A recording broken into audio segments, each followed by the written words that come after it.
Hello, my name is Ronald van Amerongen and I live in Lugansk People's Republic in Donbass.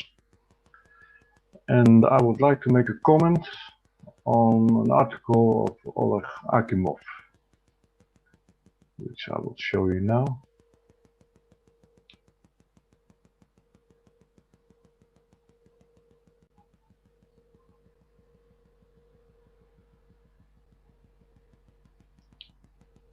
Here it is. It's about the adoption of a Russian draft resolution to combat the glorification of Nazism. As you know, at the third committee of the 75th session of the UN General Assembly on Social and Humanitarian Issues, the Russian draft resolution on combating the glorification of Nazism was adopted by the majority vote. However, America and the Ukraine voted against, and 53 countries abstained from voting. How is this possible? Many of these countries who abstained from voting are mostly EU countries, of course, countries in NATO, and also the Netherlands, where I was born and raised, as you may know, or not.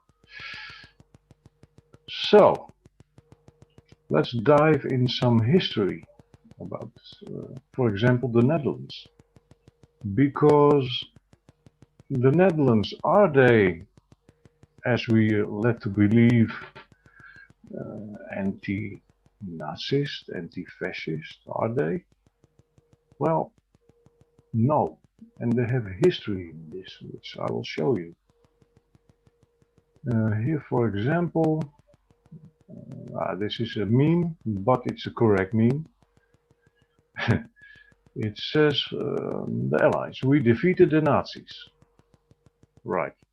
Here we see Werner von Braun, became later head of NASA.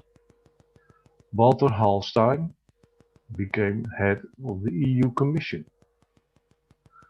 Adolf Heusinger became NATO's Chief of Staff. Kurt Waldheim became Secretary General of the United Nations. There you have it, some things from history. We'll continue. Here we see a picture of a funeral. Who it is, I will come back to this. Here we see some high-ranking Nazi officers, including Hitler himself. Next picture. Here we see, on the same funeral, other high-ranking Nazi officers bringing the Hitler salute, the Führer salute. Whose funeral was this? This was the funeral of Henry Deterding. Henry Deterding was CEO of the Royal Dutch Shell oil company. We all know this company, Shell. The Royal Dutch Shell Group. Okay. Henry Deterding was a fanatic supporter of fascist Nazi Germany, supporting it with enormous amount of money. As I recall, 30–40 million dollars at that point in time was an enormous amount of money. And again, we see here high-ranking Dutch officials, Nazi officials. However, the royal Dutch family was not present at that funeral, but it was well known. Also, the royal Dutch family had some Nazi sympathies in this regard. Here, another picture of this funeral. The coffin of Sir Henry Deterding is flanked by Nazi officials and of course, the swastika flag. During the war, the Dutch Queen fled to England, and you would expect with their Nazi sympathies, how could they get asylum in a country like England? Well, the royalty in England was also rather anti-Russian, anti-communist, and yeah, so they were welcome. Yeah, that's how it works. Well, here, of course, it's without saying the American support for Ukraine and the whole of the EU support for Ukraine, even though Ukraine have open Nazism, it's open, it's openly, and you never hear any head of state protesting this. Nothing, not a word. Because it's this fascism, this Ukrainian fascism is anti-Russian, so they close their eyes for this, because it's fine. That's basically it. So yeah, it's something in history, but there's more, of course. Like, for example, shortly before the war here, we have Nazis in the United States, in the world famous Madison Square Garden, where thousands of people attended in these Nazi rallies in the United States. Short before the war, there was a massive Nazi rally in New York City in 1939. Here you can see it. It's all on internet. It's never in the big news. It's not educated in schools, in history classes, nothing. But if you look for it, it's there on the internet. So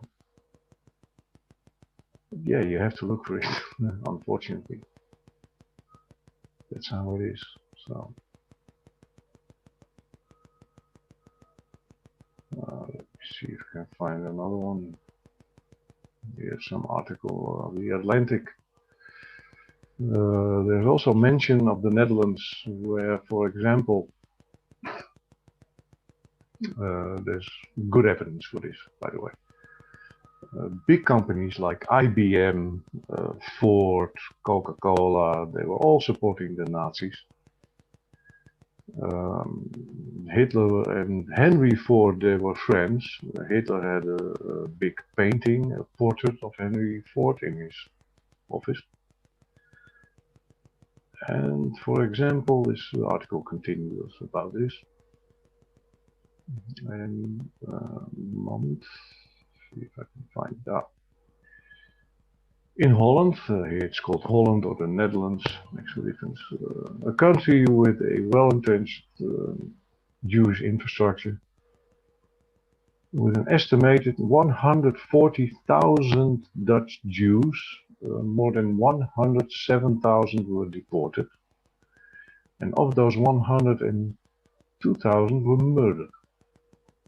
That's a death ratio of approximately 73%. Now, the Netherlands had, in relation to the population, the highest deportation of Jews from all of Europe. And that was possible also because of IBM. Because IBM already had installed machines for counting, registering civilians, etc., etc. So they were able to prosecute the Jews in the Netherlands very well, I'm afraid. Yeah. For example, in France, there was the rate much lower, approximately 25%. Just an example. So it's amazing how much you can find in history about countries, West European countries, namely the United States, with fascist Nazi sympathies that in fact continue to this day. Here's another example. Show you. Who is this?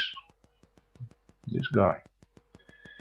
This is Franz Halder, a Nazi general who was captured by the Allies after the war, brought to the United States, and he and his team of other Nazi officers, they get to write their own history, their own view of history of World War II. And basically every school in history class, documentary, you name it, use their narrative, use their story, made up by Franz Halder after the war. It's his story, from him and his officers. That's what we learned in school. Story from him. And there's another part to this story, because this German Nazi general Franz Halder,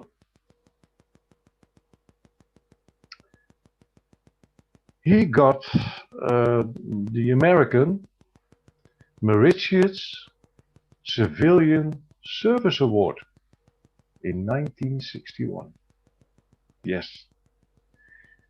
So he became the only Nazi who get awarded by Adolf Hitler and the United States. Halder get this reward from the hands of Major General Edgar C. Dolman on behalf of President John F. Kennedy for his work on his, what you can call it, his propaganda version of history, because that's basically what it is. It's just a distorted view on history, propaganda history. Had nothing to do with reality. But this history is to this day taught in schools, in documentaries, etc. And that's the real danger behind it. And that's why people all over Western Europe, in the Netherlands, in the United States, they perceive the United States as the big winner. It was the United States who won the war. Not a word about Russia.